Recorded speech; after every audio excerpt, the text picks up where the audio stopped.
Hello drone community, this is Alan at UAV Coach and Drone Pilot Ground School, and welcome to our Drone Weekly News Roundup. Okay, so we've got a wild week for you here. I hope you are ready. First, a new drone delivery patent from a little company you may have heard of called Amazon.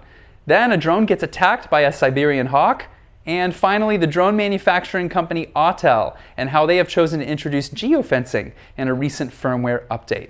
All right, our first story is about a new patent filed by Amazon for using drones and trucks together for deliveries.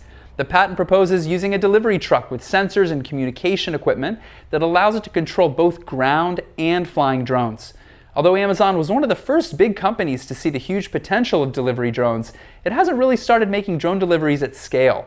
The company currently holds a Part 135 certificate, giving it permission here in the US, but it seems like the drone delivery technology could be falling behind the FAA permissions. Maybe this new patent could open up a way forward for the company, or maybe it's just a protective play to garner the rights to this way of delivery. Our next story comes from the Kamchatka Peninsula, a remote region of eastern Russia, where a Saker Falcon did not like this drone flying in its airspace and promptly took it down. Wild video. So some fun facts for you here. The Saker Falcon is a type of Siberian hawk. It's the national bird of Hungary, the United Arab Emirates, and Mongolia. It can reach speeds of up to 200 miles per hour when hunting. Attempts have been made in the past to train bald eagles for taking down drones. Maybe this video is proof that we should be using the Saker Falcon instead.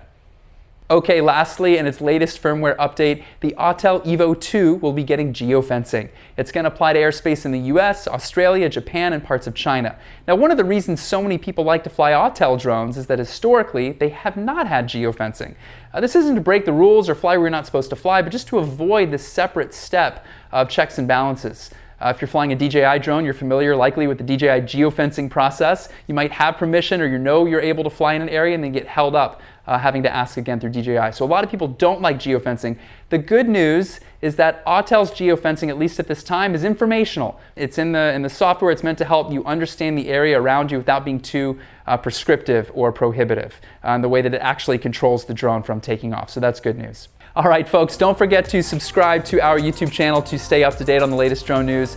Remember to check out the links below for more information. Thanks for watching, and to all of you drone pilots out there, blue skies and safe flying.